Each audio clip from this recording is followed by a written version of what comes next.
Hey YouTube, it's JP Dillon. Those of you who are fans of the channel may remember this machine. About maybe 3 or 4 years ago, I did a repair series on this Sony TC-WR820, owned by the Android man who's a big fan of the channel. And it had been working flawlessly up until recently when the machine just stopped being responsive. And when you turn the machine on, there's no signs of life whatsoever. There was no smoke, there was no fire, there was no strange operation as far as I know. It just quit working. So we're going to crack it open and take a look and see what's wrong. Somebody at a local shop he took it to said that it's the LCD or LED, but it's actually a VFD, and that's probably not it. The suspected culprits are in the power supply. At least that's what I believe.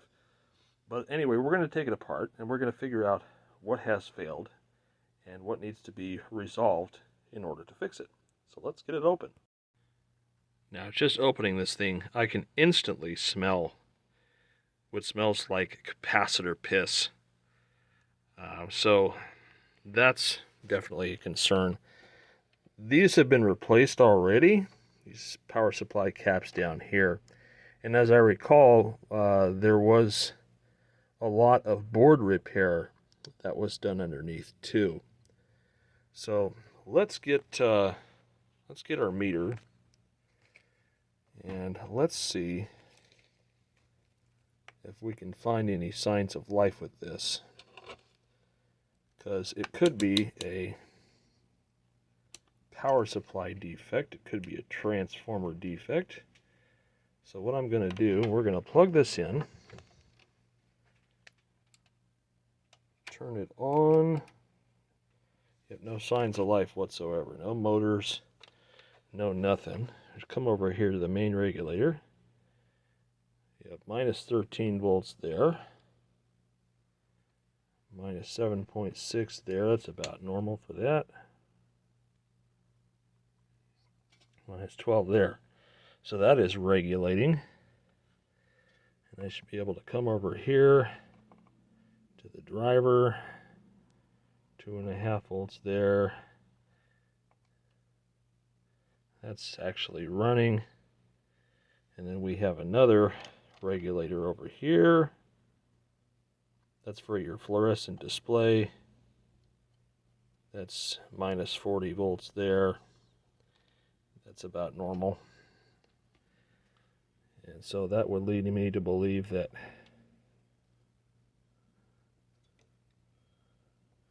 minus 10 there, minus 13 there.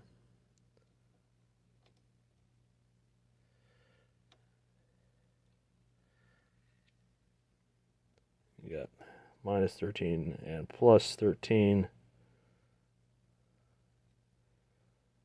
So the main power supplies are alive, it would seem,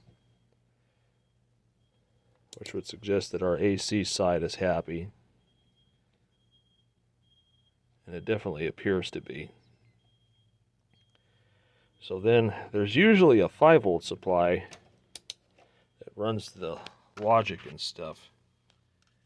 Trying to figure out where that would be on this one. Oh, well, that's interesting. You see that down there? That's fresh capacitor P is what that is. It'll focus on what I want to focus on. That board's wet. Of course, wow, the whole thing's kind of wet.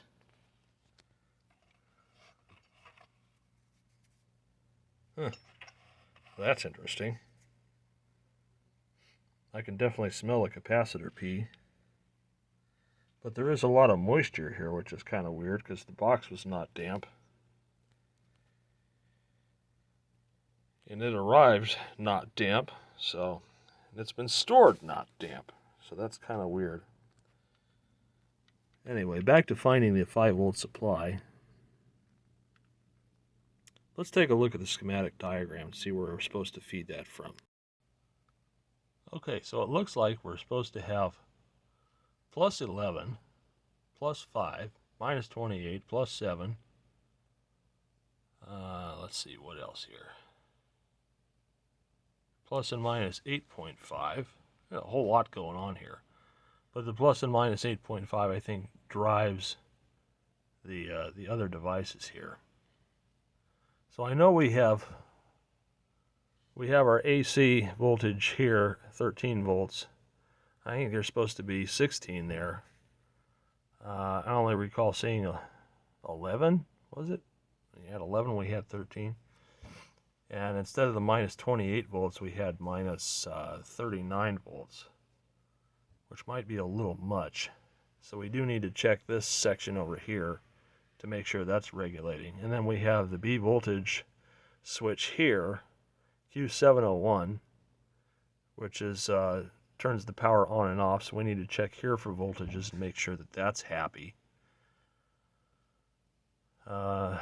And then there's this whole weird thing about the moisture.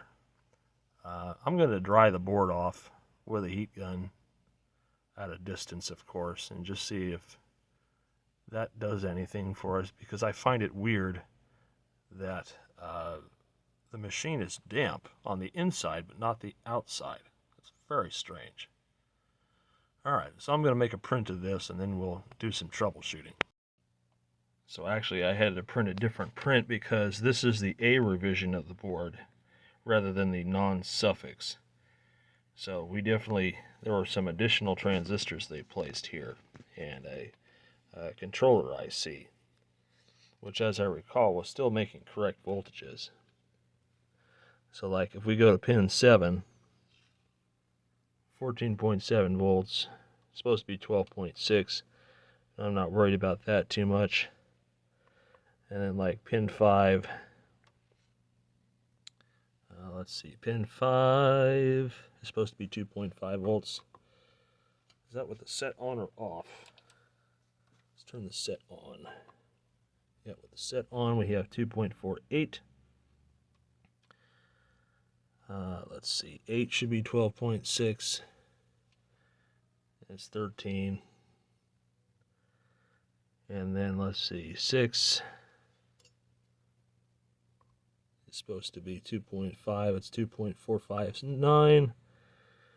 Okay, so I'm going to assume that this is okay because just about everything here we've checked on is fine. So let's see, 705. Where's 705? And there's Q704. Move down here so you can see.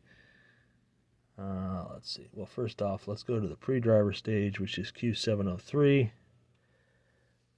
And Q703 is for our VFD display. Emitter should be at ground. Base should be at minus 0.6. It's pretty good there. And then let's see here. We go back to the base here. Minus 38. And on the emitter we should have minus 31. It's also minus 38. So we got 38.8 here and 38.3 here, so there's 0.6 across that. Collector supply is a little high, so something may not be conducting there. I keep tilting the camera up. So these voltages here are a little higher for the display, but I don't think that would stop it from running, because that could also mean that there's a lack of control. C705 there is supposed to be, let's see, that's a 4.7 microfarad. They don't tell you what the feed voltage is there. That's being regulated from there, so that's probably your minus 28 volt line. Alright, so that's the display section. Let's look at our power switch thing here. And we're going to look for another 4558 and Q706 and 708, which are our switches. So these guys down here, this is your switch. And let's see here. So we should have 7.4. Let's see. Oh, those are digital transistors. All right, so on 708, on the collector, we should have 7 volts or 7.5 volts. 7.5 volts. I have 6.5 on the emitter. That should be at ground. The base should be 0, which it is. And then on the other one, 706, we should have 2.5 on the collector, which we do. The base again is 0, and the emitter is 0. And so in theory, it should be switched on, and we have the button in, but there's no sign of life. So the switching section seems to be okay. Let's look at our 7.5 volt regulator. I think we already deemed that as 7.5 volts, or actually minus 7.5. So there's minus 7.4. It's actually 7.59 there. So that's working. Yeah, let's see what else. Come up here. 705, which is our 13 volt. That's our B plus. 705. Where are you hiding? That's our B plus regulator.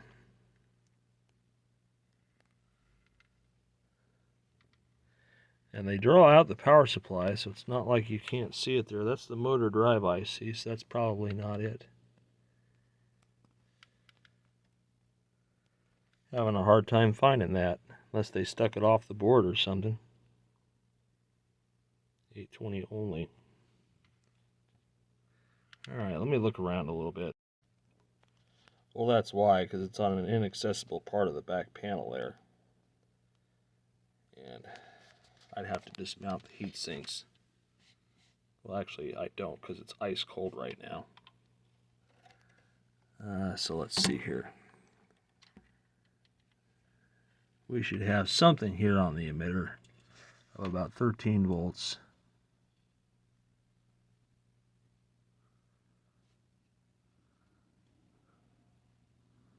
So I only have, according to my meter, 6.497 back there. That's not right. Let me take the cover off here and see if I can measure it a little better.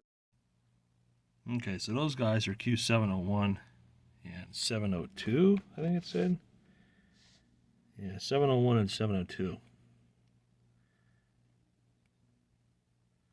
So 701 and 702 are those guys right there. That establishes your 5 volt line. So let's see what I got going on here. So on the emitter of 702, we had 6 point something, 6.5 volts. So that's about normal. And then on the collector's low. On the collector, we're supposed to have 13 volts there, and we only have 7 volts. And then on the base, which is almost impossible to get to here. Yeah, on the base I have 12.3 volts, so that's wrong for 702 for sure.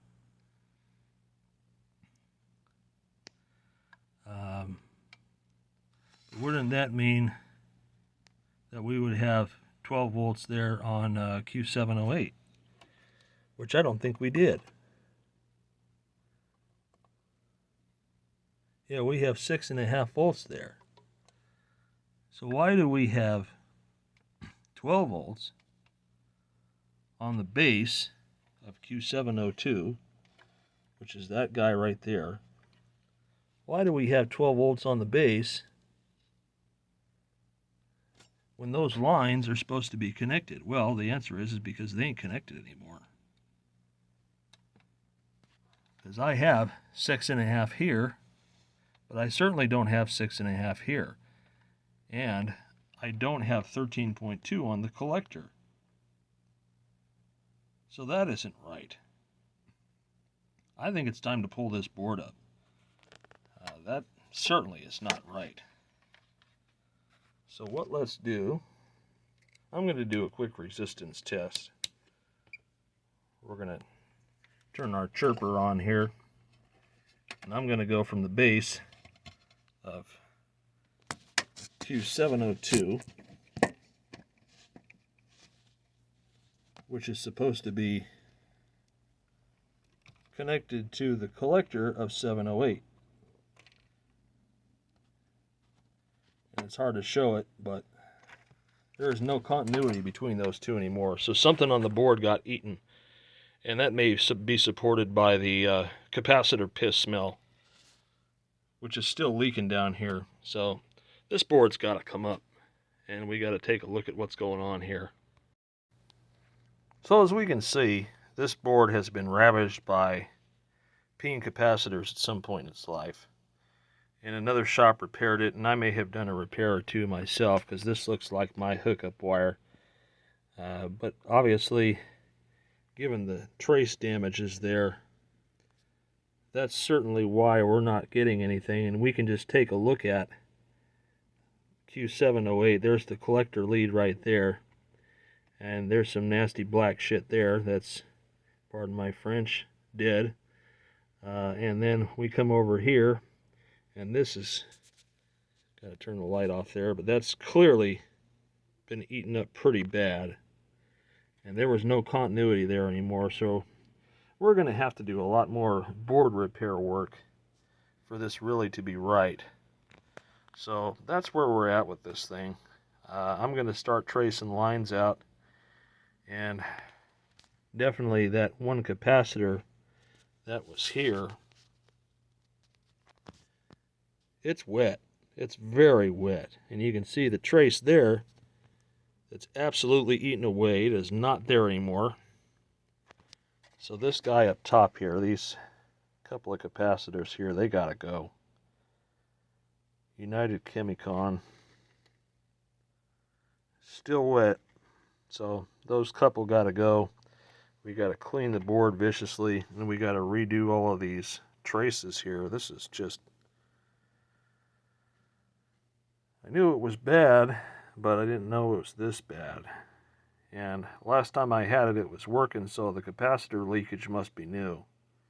And I didn't take any note of it because, oh, look, somebody had replaced the parts already. It must be good to go, right? Wrong. So, yeah, we need to fix this.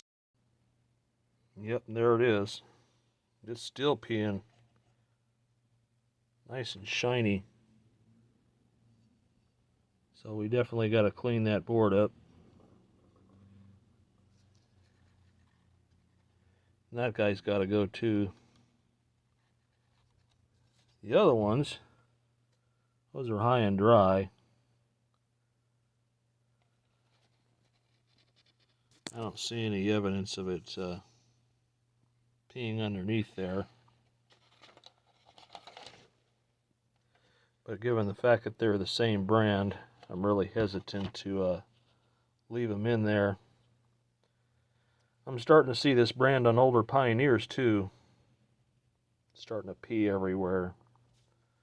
So I'm going to get some alcohol and clean the board up. And then replace these guys for sure. And then we'll get to cleaning up the board. Alright, so we cleaned the board up. Got the new capacitor in there. And I'm jumpered the traces here that were burned away. I scraped this. We're going to reconnect this. And then I'm going to start tracing stuff here. Find out where breaks are here. These are pretty ugly.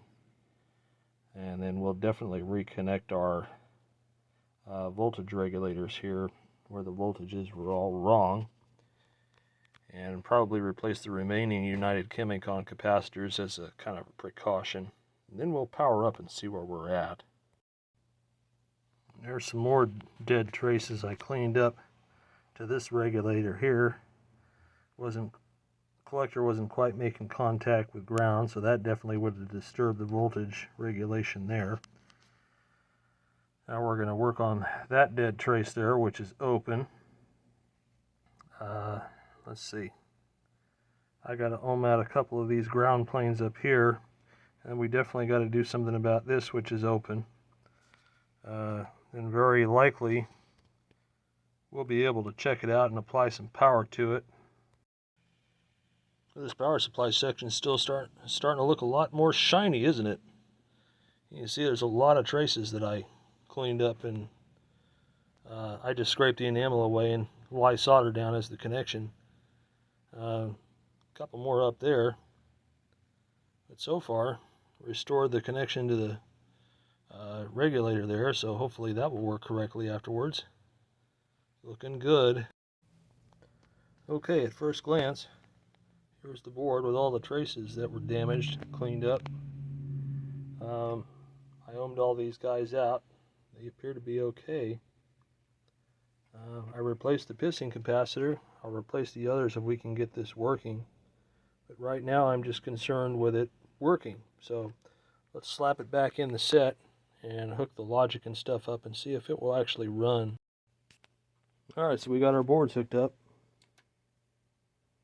But it is still dead.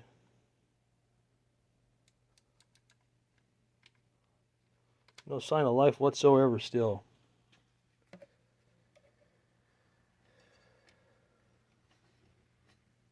Curious to see what voltages we have now. Okay, so right now I have my correct voltages on 702. So we got all of that there. 13 volts. Let's see, and on the emitter of 702 I got 5.6 out of 5.8, so that's pretty good. And let's see here on the base.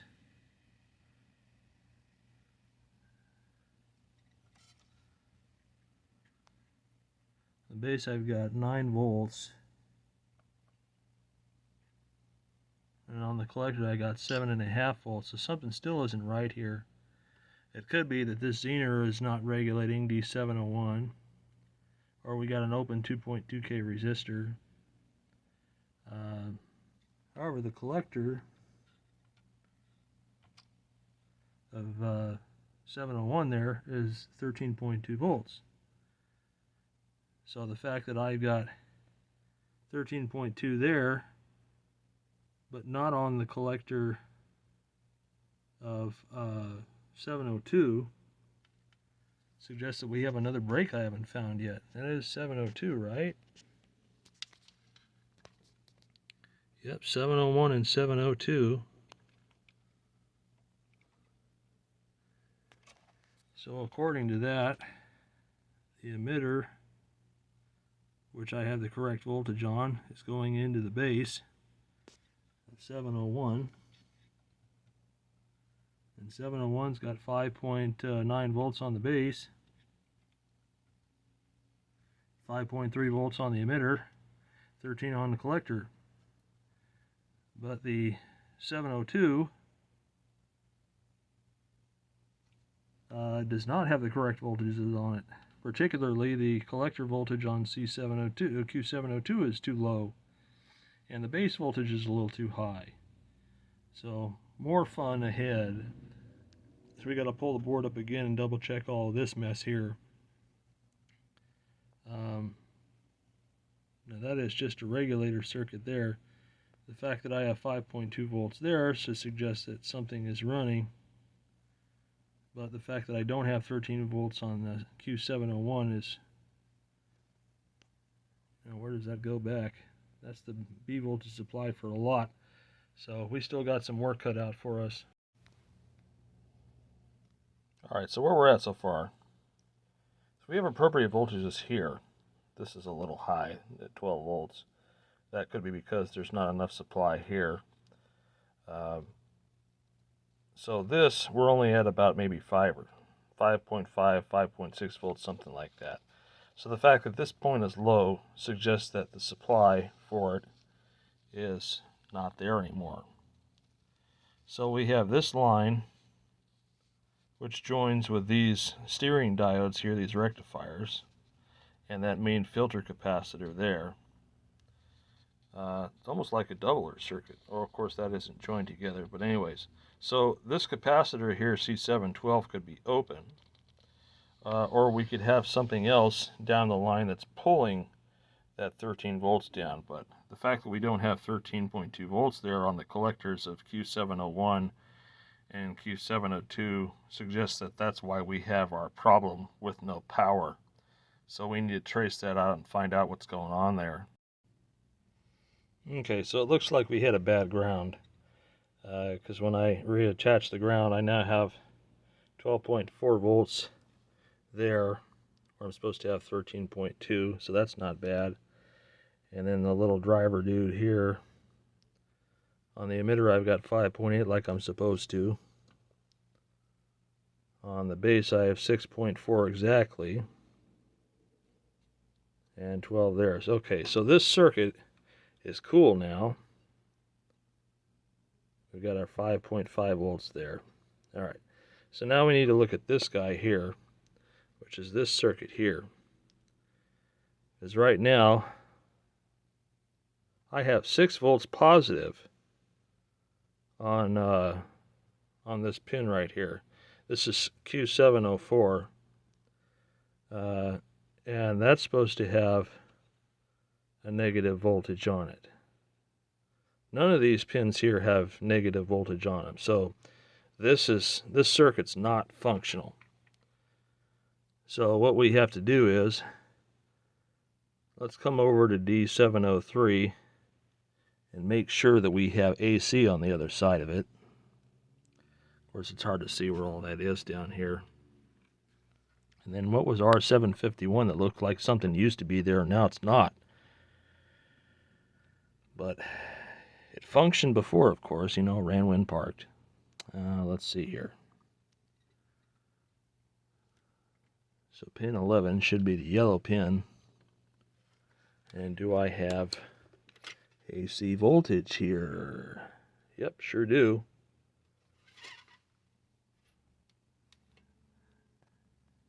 So that should be rectified though as minus 33 volts.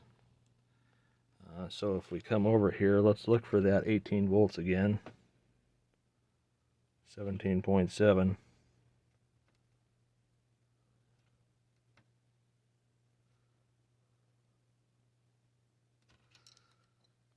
Let's look on the board diagram where that might be. The D703 is supposed to be right at that connector there. And so D703 feeds Q704 immediately. And then there's a buffer capacitor there, C704. So let's look at that. So that means that that guy right there should be my negative supply voltage here. Let's check and see what's on the downside of that. So I'm only getting minus 13 volts there. Not enough. Not enough at all. And then if we go on the AC side of it,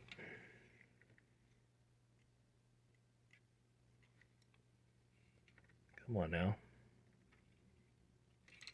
I want to go to millivolts. Yeah, we have 17 volts there. So that's, again, that's low. I wonder if we got a popped fuse here.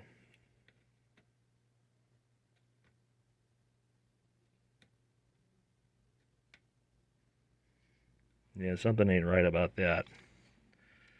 So I'm thinking either the transformer's not outputting something or there's an excess load. What's also interesting is that we have on the anode of that, we have minus 10 volts, which is supposed to go right to Q704 there, the collector. But when I go to the collector Q704, I get a positive voltage. So that ain't right. So we need to take care of that too. There's obviously another screw up on the board somewhere, busted trace we need to find. Or something got crossed. So let's pull the board up and check it again. Well, it seems like I'm chasing my tail here because of a misprint. So this here on the board, which I thought was 704, is actually 705. And 704 is way the hell down here, so I have to check that. 705, we were getting a positive 7.6 volts there. I didn't check the other two terminals yet, so this could be okay. Yeah, gotta love it when that stuff happens. So I'm gonna make some notes, and then we'll readdress this again, because something's just not right here, and I'm just spinning my wheels at this point. Alright, so now that we got our head and our ass wire together as far as how this is really set up, let's check some things again. Hook up the transformer to the switch.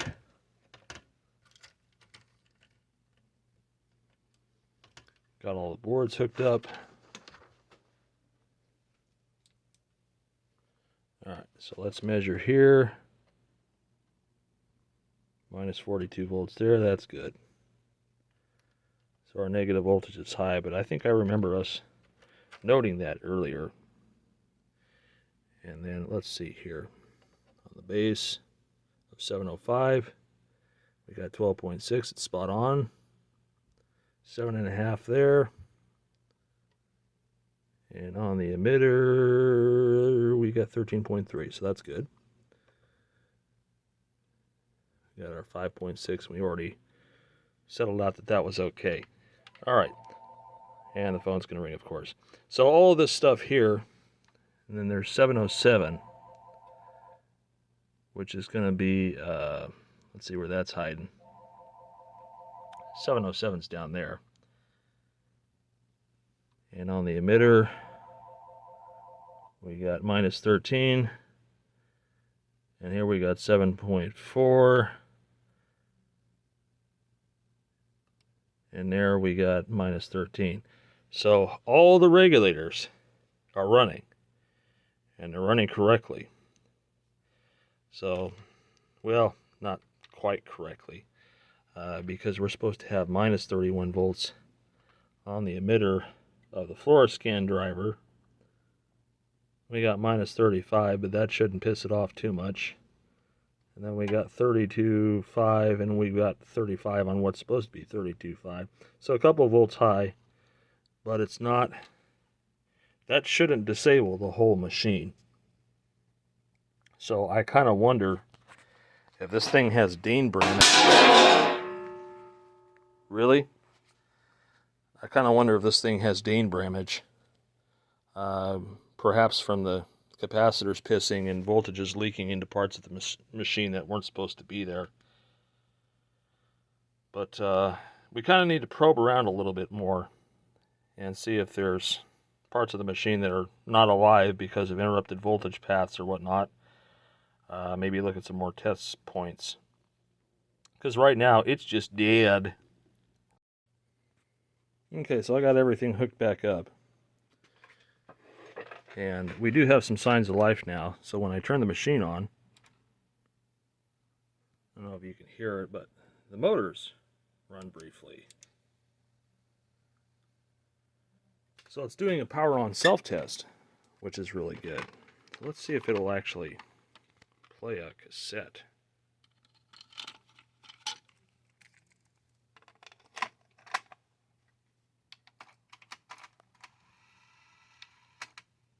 Interesting.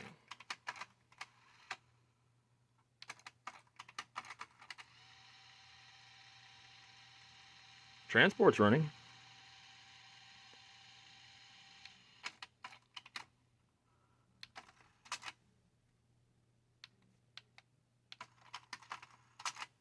Come on.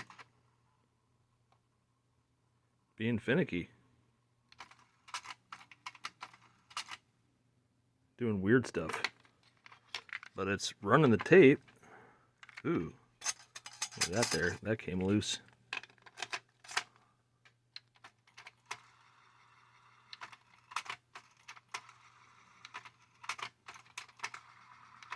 Come on, give me it back. There we go. Yeah, there's something loose up in here. Interesting, though. Really? Yeah, okay. We're just going to have one of these days. So, we obviously have basic functionality of the transports, albeit there's some damage here probably from shipping. But we need to figure out why still no display which may mean we have to pull the front panel and check behind here. There may be pissed caps or something like that. So quite an adventure so far. Okay, so since we have logic and functions, meaning I can put a cassette in and hit buttons and it will actually run, that tells me that the microprocessor is alive. My 5-volt supply is alive. Everything about the deck is alive except the display. So here's the display circuit. And in order for a fluorescent display to run, you got to have a filament and you have to have a bias. And the filaments are over here and over here, and you're supposed to have 5 volts on them to activate the filament. And then we're supposed to have our negative bias, which is supplied as minus 31 volts, which comes in on this line here and goes to that IC. We know we have it at the board leaving the regulator, but we don't know if it's up here. So we need to probe around and check up here.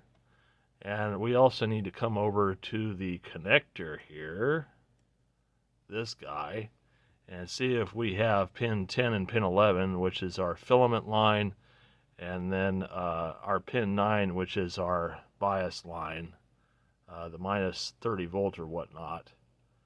And between those, we should be able to see why the display isn't lighting up. Because the deck actually runs now, but there's still no display, so we need to figure out what's going on with that. So let's take some measurements. So this is the back side of the display board, and these guys up here at the corners, those are our filament lines. So if we just come up here, trace that out and touch here, we should have 5 volts there. And so if I touch my probe, the first thing we notice, no filament voltage. Likewise, if we go to the other side here and we touch these pins here, no filament voltage. So let's see if I can come over here to the input.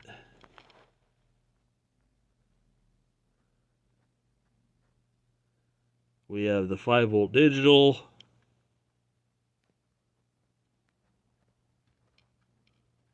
Keep probing. There's a 5.2 volt line, 4.5 volts.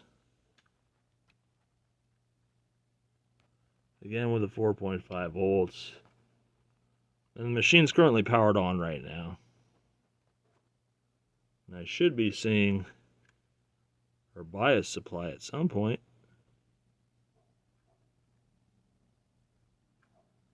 I haven't seen our bias voltage yet either. So that's no good. Let's double check here on our bias supply again. Make sure we got minus 31 volts. So failure number 1 is a complete and utter loss of filament voltage. I should have about 5 volts there, and I've got nothing really. It's really nothing. It's fluctuating around, and likewise, I haven't found our negative bias voltage. Figure out which pin that's supposed to be on. I think there was a test point. Looks like 47 and 48 is the incoming.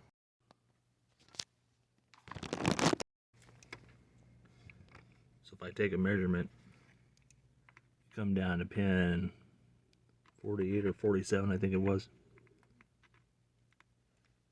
We got minus 29.6 volts there, so we're good. So we just aren't getting any filament voltage, because if I come up to the filament lines here, oh yeah, I marked that one in blue, but it traces up to this point here. That's your filament. We've got no voltage on the filament. It's supposed to be 5 volts there. And furthermore, if I take my power supply, my regulated power supply, and let me just angle this up here so y'all can see it, if even possible. I'm going to connect the 5-volt supply I have to the filament, and we can see that we have a display. So we just need to trace out what happened to that 5-volt line that feeds the filament, and we should have an operational machine again. And so if we look at the board diagram, we see that the one in the corner here goes down that line there, down that line there. So pins 10 and 11 are your filament, just like it was depicted on the schematic. Let's see where that traces back to on the main board. And that goes back to the front part of the board. And then we can trace that fat boy out, which goes back up. It's a big mess. I may just run a jumper, because that's all going back to the regulated spot.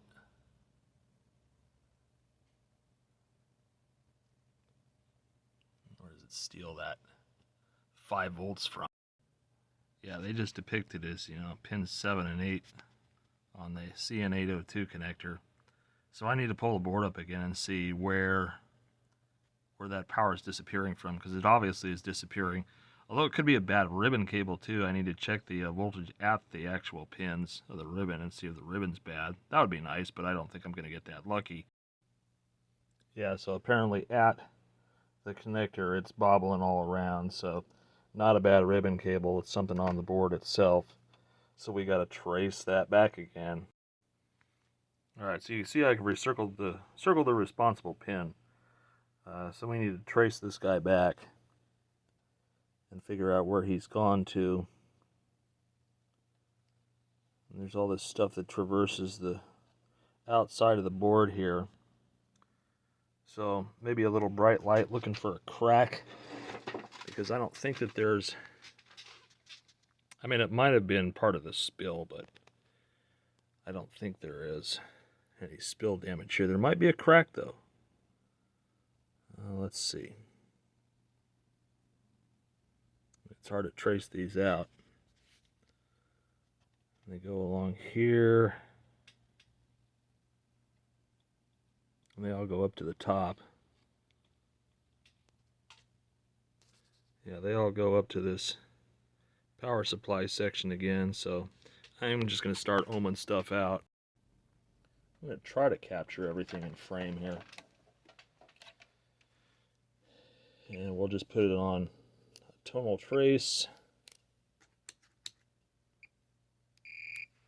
And when the tone goes away, we know we've lost our continuity. So we're going to start at the point there.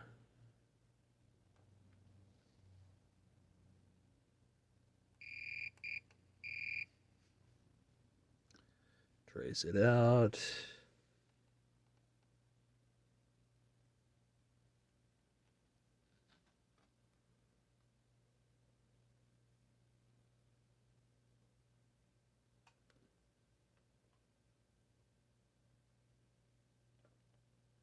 Interesting.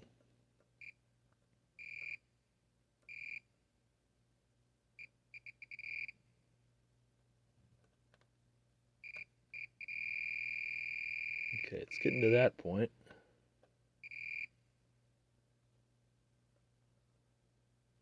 So that line's good, and then we have another one here.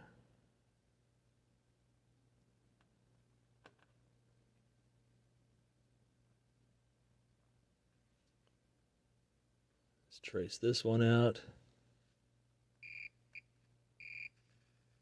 That's the complete outside line.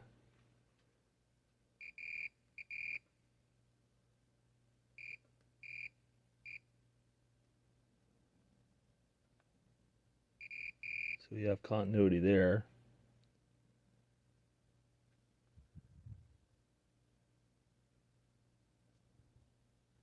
And then we've got one more large one, which I can assume is the ground.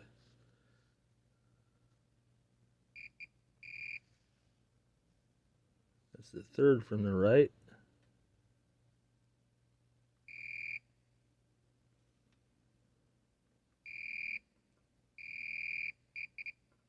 Yeah, that's the minus 31 volts or whatever there. So that one's good, and that one's good up to this point. But then I have to wonder how much of this 5.6 volts is actually getting to that section of the board it needs to get to.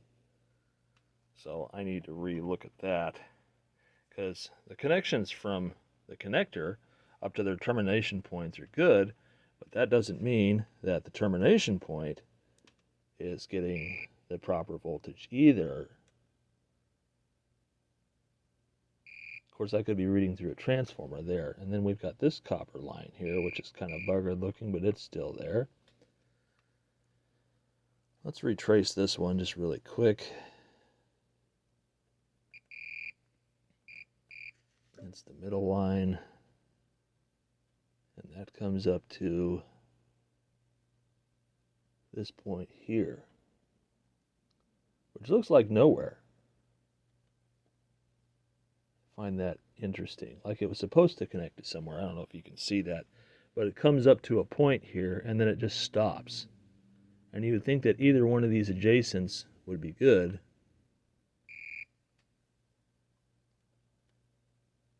Like this here, this connection is there, but it doesn't look like it goes anywhere. Maybe it's supposed to.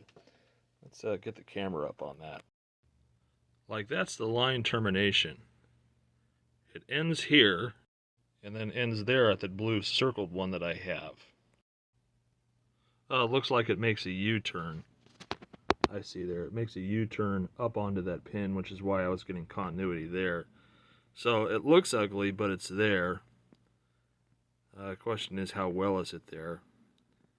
And that's a return path to the transformer. We still need to look at where the supply voltage comes from. Alright, so I think I found our dead trace here. On this guy here, which we ohmed out, that traces up to this point, which I then followed this way, and we're cool up to there. However, there's a secondary line that I neglected to see at first that bridges off of this. And we get all corroded and crappy looking, and it's supposed to follow up to this point here. And that's where we lose our continuity. And if I scratch down here, we're good. Scratch down here, we're good. Scratch down here, we're good. Scratch up here. No, nothing there. So there's a break between here and here that we need to reestablish. And then that will very likely bring back our voltage, or at least I assume. Alright, so you can see we got our cool little jumper installed now. Let's pop the board back in. Alright, board's in. Big moment. Boom! Look at that. Nice bright display. Alright. So now that we got that scary mess out of the way, there were some things I noticed about this that were kind of quirky. Let's see if they're still doing them now. Yep, not good. That one's being quirky. I think the gear's fucked up in it again. Let's check the other one. Might have to pop some gears off of this thing. That one still plays. Yeah, it's spooling the tape though, so that ain't right. And then when I hit stop, it goes back into play, really? Alright, so we still got some issues to overcome. But hey, it's alive. Alright, so I got the front panel taken down. Taking off the transport securing screws here, and we're going to pull these blocks up and see if the gears are in fact cracked, which I'm pretty much betting they are. Let's see if we zoom in here. Hard to tell, isn't it? Don't think it is. Oh, it was, because it sure did come off easy. Yeah, they get a little split in and then they pop off that shaft really easy. And their job is various functions here. So let's, there it is. It's hard to get it to focus. You know, anyways, it's got a small crack in it, so that's got to get replaced. Good thing I have those on hand. Now these ones, this is fixyouraudio.com. I think the guy's name is Miko. Anyways, this is the part number for the gear. Now the one that I yanked out of there must have been from a different manufacturer, probably Silicon Mind. That's where I used to get them from. But the ones here are a different colored plastic. They're a little bit softer, and they do seem to last a lot more. So I'm going to go ahead and change that. And it's a press fit. And you got to be careful not to press it on too far. Otherwise it will bind with that spring and the bottom part here that's supposed to be a pivot, and it will prevent it from engaging properly. So I'm going to need two hands for this, so let me press this on. And anyway, there it is. You can see it's pressed on and meshing with those gears about midpoint there. Hard to see, but anyways, that's how it's supposed to be. So essentially what happens is, I need to get it up and over this now. Did I just bugger myself? I probably did. There we go. That's how it's supposed to be. So it either swings left or right, depending on what function is pressed.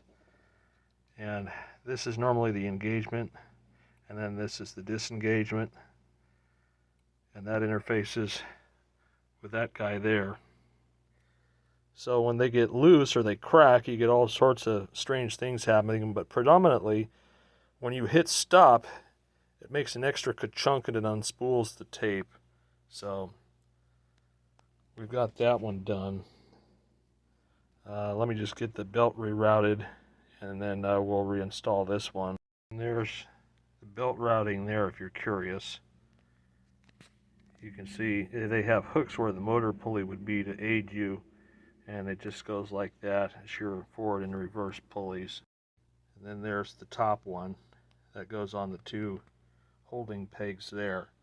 So if you're curious, this is an SCX 2.6, and that's an FRW 8.5, both of which are available from Russell Industries in the PRB catalog.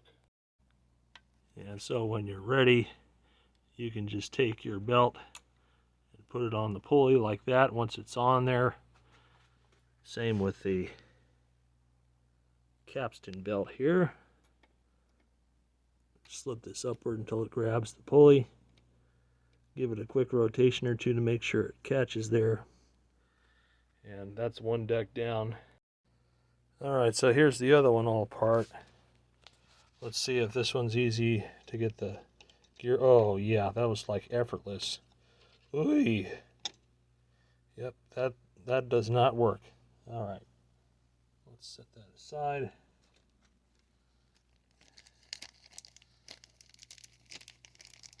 Pardon me while I get another gear. It shouldn't come off that easy.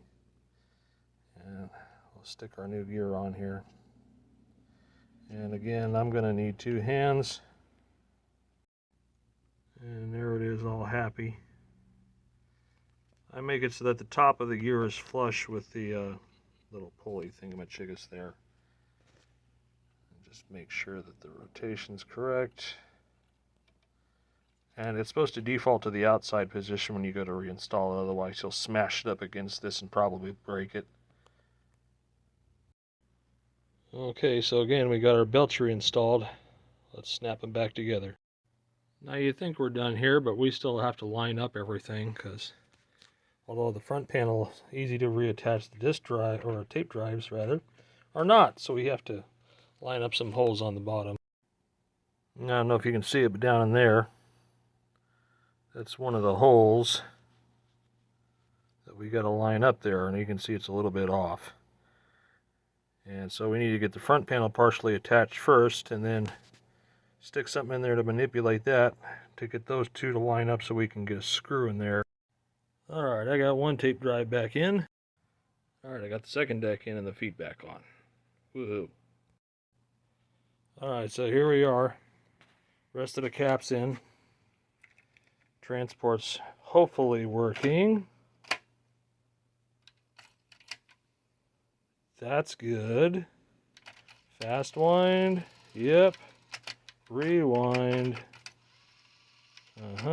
Reverse play. Oh, I'm in pause. Why am I in pause? Play. There we go. I've noticed that the front panel's a little finicky, but it still works, so I'm not going to try to fix that. It was like that the last time I worked on it too. It kind of had a mind of its own. Reverse play. Fast wind.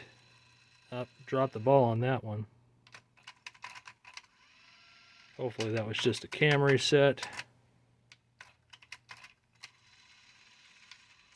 Let's try that again.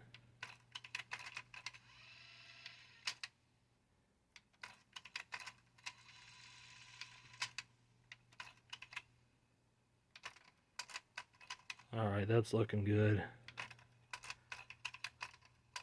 Yep, this logic panel is just strange. So let's put a test tone tape on it and listen to it. Okie dokie. Here's our 1 kilohertz.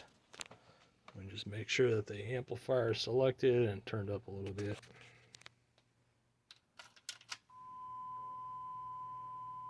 Nice steady tone.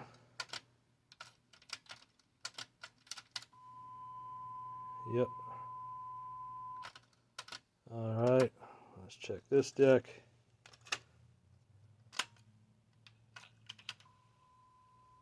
Yep. Yep. Ooh wee! It's working! Whew! This is the tape deck from hell, I'll tell you what. Anyways, look at all the problems we solved on this thing. So now it's working. I'm going to go ahead and put it back together. Put all the screws in it. And then we can work on getting it shipped back to its owner. Alright, all back together. Let's do one final test here.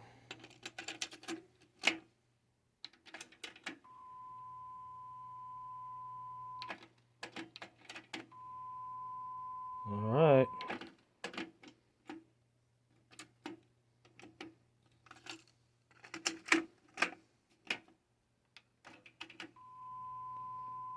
Yep.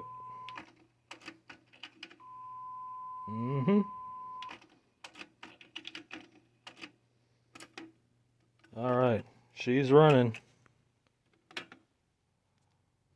What a set. Alright, so hope you guys have enjoyed this journey. This was an absolute nightmare.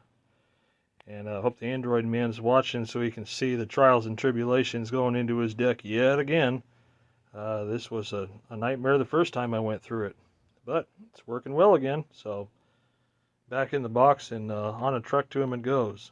Anyway, I hope you guys enjoyed watching. More stuff to come.